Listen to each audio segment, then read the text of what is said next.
สบายดีโอเคมื้อนี้สิมาแชร์ประสบการณ์เกี่ยวกับการใช้ there อยู่ในภาษาอังกฤษเฮาใช้ there ในกรณีใดเนาะ there มีความหมายว่าแนวใดอยู่ในนี้เนาะการใช้ there มีอยู่ 4-5 ลักษณะ5 case เนาะ 4-5 case อันที่1 What does there mean in this case เข้ามาในที่นี้เนาะ there มันมีความหมายใดโดยทั่วไปแล้วคำว่า there นี้เป็น adverb ซึ่งบอกสถานที่เนาะในประโยคภาษาอังกฤษแต่ว่า there ใช้เป็น subject ตามโดย verb to be หรือว่าใช้ there กับ verb to be ซึ่งมันหมายถึงสิ่งใดสิ่งหนึ่งที่มีอยู่การใช้ there บวก verb to be หรือภาษาอังกฤษว่า say that something exists or happen and the real information comes after verb แสดงว่า subject ตัวจริงแม่นมาตามหลัง verb to be ซึ่งข้างหน้าเป็น there แล้วก็ตามหลัง verb to be เนาะอันที่1ที่2โอเค basic structure โดยพื้นฐานโครงสร้างพื้นฐานของการใช้ there และตามหลัง verb to be แล้วก็ตามหลัง the real subject ในที่นี้ก็คือsubject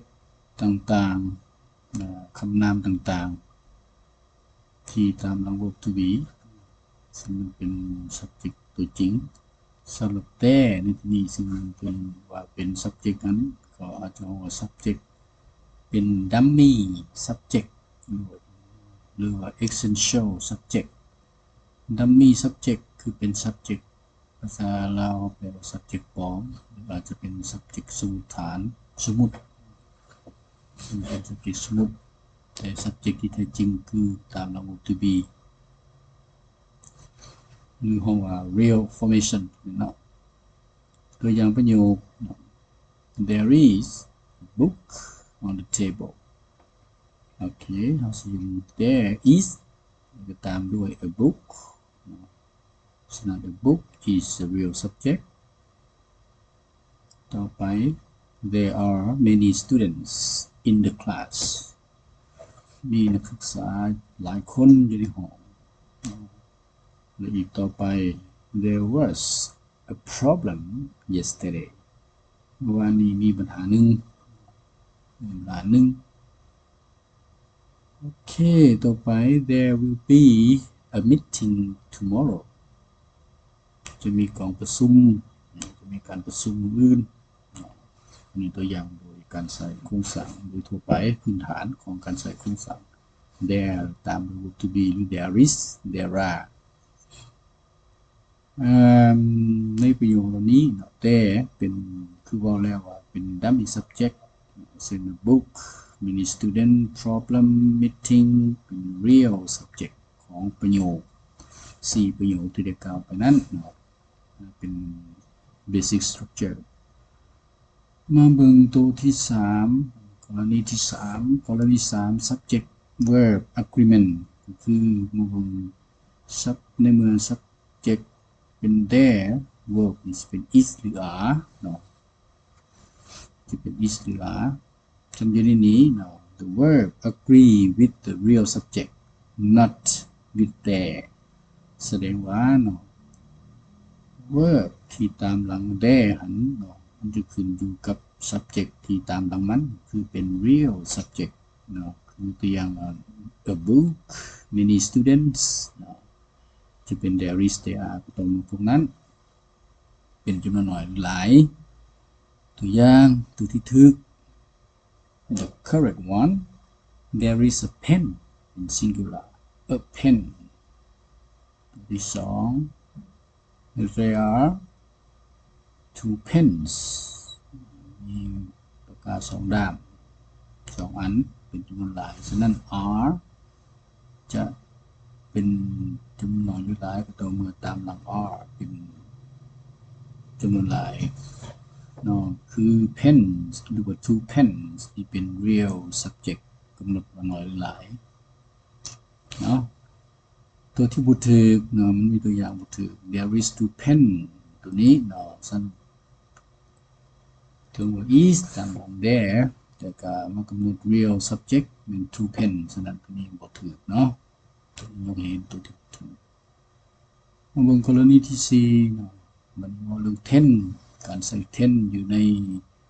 ประโยคที่มี subject there หรือว่า subject นำหน้าเนาะthere นำหน้าของประโยคเนาะโอเคมันมีอยู่4 ten ที่อยู่เห็นคือ we can use there with the different tenses of be ของ to be present simple tense หรือ present simple ที่สิเนาะก็มี there is there are แล้วก็ตามด้วย real subject คือของกันเนาะตัวที่2 past tense there was there were ก็กัน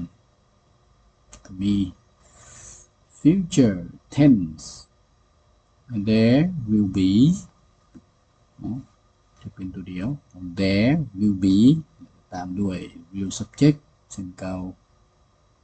สุดท้าย perfect tense there has been there have been เนาะตัวนี้มีอยู่2แบบโอเคตัวอย่างของการใช้ของมันก็มีอยู่2จะยกให้เห็นอยู่ตรงนี้มี there has been an accident ได้มีอุบัติเหตุเกิดขึ้นตัวนี้บ่ได้บอกสถานที่เนาะบ่มีให้บอกตามอาจจะใส่ adverb or place there has been an accident across the road เนาะเจอถนนอยู่ทางตัดถนนตัดที่สี่แยกต่อไป there will be many changes in my city มีการเปลี่ยนแปลงหลายอย่างอยู่ในเมืองของเฮาฉะนั้นตัวนี้เป็นอนาคตจะมีการเปลี่ยนแปลงหลายอย่างอยู่มองแสดงว่ามีคือเก่าเนาะ there will be the real subject many changes เนาะตัวที่5 there vs place there เนาะ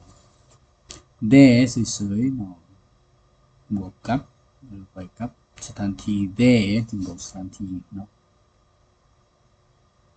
compare มาเบิ่ง essential there เนาะว่า there นี้เป็น subject ที่บอกถึงสิ่งที่มีอยู่ในนั้นเป็นสิ่งที่เกิดขึ้นตัวอย่างประโยคที่1ตัวอย่างประโยค There is a book on the table meaning ของประโยคนี้ก็คือว่า book exists ก็แสดงว่า real subject เป็น book ฉัน there ในที่นี้ก็เป็น subject dummy คือว่าอะไรเนาะหรือว่าเป็น subject ปลอมเป็นสมุดthe real subject เป็น book on the table is a adverb of place เนาะตัวที่2 adverb of place ตัวที่2เนาะมันเป็น adverb อันนี้เนาะบอก location หรือว่า place the book is there the book is there meaning หมายถึง location อันนี้เนาะ location โอเคมาเบิ่งตัวที่6 why do we use there as a subject พวกเราใช้มันในกรณีว่า1 introduce new information and 2 focus on existence not on whom or what first ตัวนี้เนาะการใส่ there เป็น subject นั้นนำเสนอข้อมูล